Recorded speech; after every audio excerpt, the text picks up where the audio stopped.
The ladies at Jetrabad, the motivational speech is ready for you.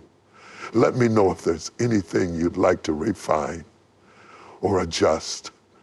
Further, suggested expanding on how silence demonstrates strength, offering deeper insights and examples to reinforce this idea. Let me know if you'd like me to draft the extended Suide. Let me tell you something. Life will try you, test you, and tempt you to step out of who you are. It will throw people in your path whose sole purpose seems to be to shake you to your core, to rattle your spirit, and to bait you into acting outside of your character. But I came to remind you today, you don't have to take the bait. You don't have to give in to the momentary pleasure of a reaction when you've been called to something greater. You don't fight fire with fire when you've got living water running through your veins. When you react out of hurt, you give the offender power. Yes, power over your peace, over your purpose, over your future. And make no mistake about it, the enemy knows your triggers. He knows what buttons to push, what wounds to poke at, what insecurities to whisper into your ear. But hear me, just because someone presses your button doesn't mean you have to respond. Just because they hurt you doesn't mean you have to let that hurt define your next move. Your silence is not a sign of weakness, it is a sign of strength. It takes power to keep your peace when someone has wounded you. It takes courage to hold your tongue when your flesh wants to lash out. But let me tell you something, there's a reward for restraint. There's a blessing in keeping your composure. There is freedom in refusing to stoop to a level beneath your destiny. When they hurl insults, when they throw shade, when they belittle your efforts, remind yourself, I am not called to react. I am called to respond in wisdom. You see, reacting is emotional. Reacting is impulsive. Reacting is giving the situation control over you. But responding, oh, that's different.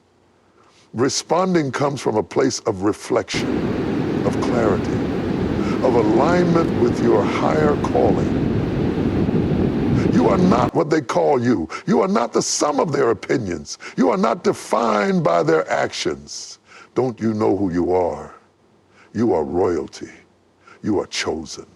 You are set apart.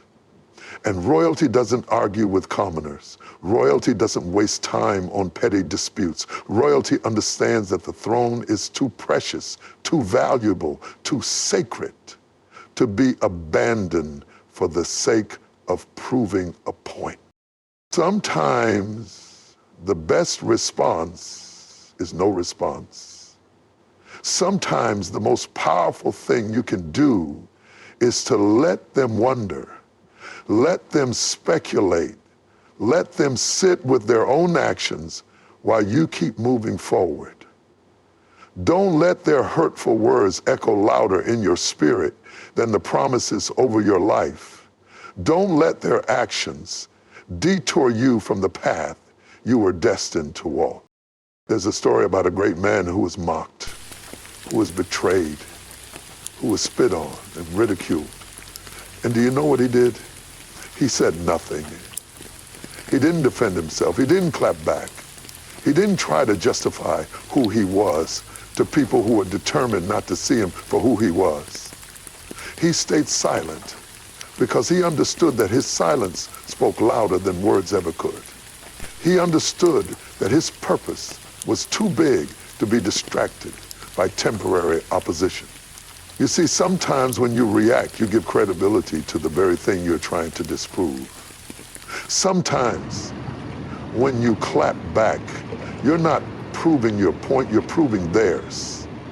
But when you stand firm, when you hold your peace, when you let your actions speak louder than your words, you remind them that their attempts to hurt you are futile. You remind them that you're operating on a level they can't even touch. Understand this. Every hurtful action, every cruel word, every attempt to tear you down is a reflection of them, not you. It's a reflection of their pain, their insecurity, their brokenness. And when you react, you allow their brokenness to touch your wholeness. But when you stand firm, when you refuse to react, you maintain your power, your insecurity, your dignity, but it's not easy. I know it's not easy. I know what it feels like to be misunderstood, to be judged, to be attacked. I know the sting of betrayal, the ache of rejection, the weight of words meant to harm. But let me tell you something. You were built for this. You were designed to withstand the fire, to rise above the storm, to walk through the valley with your head held high. You were not created to be shaken by the opinions of men. You were created to stand firm in the truth of who you are. There is power in letting go. There is power in choosing peace over pettiness, forgiveness over resentment, love over hate. When you let go of the need to react, you make room for healing. When you let go of the need to defend yourself, you make room for growth. When you let go of the need to prove your worth, you make room for the world to see your worth through your actions, through your perseverance, through your unwavering faith. Don't let the pain they caused you become the chain that binds you. Don't let their actions dictate your emotions. Don't let their words become the script for your life. You have the power to write your own story, to choose your own response, to walk your own path. You don't have to carry the weight of their hurt. You don't have to internalize their negativity. You don't have to let their actions define your worth. When you react, you let them win. When you react, you let them pull you down to their level. But when you rise above, when you keep moving forward, when you focus on your purpose and your calling, you remind them that they have no power over you. You remind them that their actions cannot break you, cannot shake you, cannot deter you from the destiny that has been set before you. Every hurt, every insult, every setback has the potential to shift your focus, to pull you away from what truly matters. But when you choose purpose over pain, you're making a deliberate decision to invest your energy where it truly belongs. You see, pain is temporary, but purpose is eternal. Pain will come and go, but purpose will anchor you in the storm. Purpose will keep you grounded when everything around you feels uncertain. Purpose will remind you that you're here for something bigger, something greater, something beyond the pain of this moment. The pain they inflicted on you, the words they used to tear you down, the actions they took to undermine you. All of it is designed to test your resolve. It's designed to see if you'll abandon your calling for the comfort of retaliation. But let me remind you, the power of purpose is greater than the sting of their attacks. When you keep your eyes on the bigger picture, you realize that their attempts to hurt you are distractions, not destinations. They're interruptions, not your identity. Purpose has a way of turning pain into power, trials into testimonies, and obstacles into opportunities.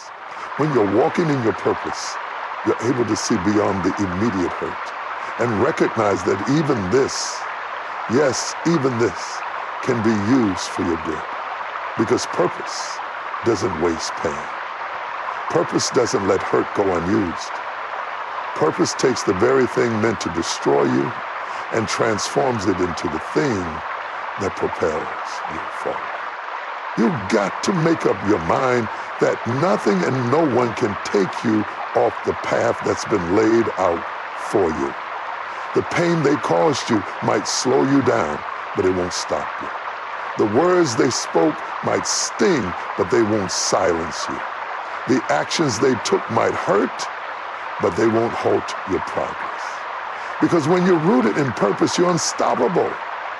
When you're anchored in purpose, you're unshakable. When you're driven by purpose, you're undeniable. So the next time they try to hurt you, the next time they try to bring you down, the next time they try to bait you into a reaction, remember this: your purpose is too precious to be sidelined by their actions. Your calling is too significant to be diminished by their words. Your destiny is too great to be derailed by their attempts to distract you. Keep moving forward. Keep pressing on. You have the energy and the power. You have the strength and keep walking in your purpose, and watch as their attempts to hurt you fade into the background of your journey toward greatness. Freedom in restraint is one of the most powerful forms of strength you can ever embrace. When you hold back from reacting, you're not just ignoring the situation, you're taking full control of it.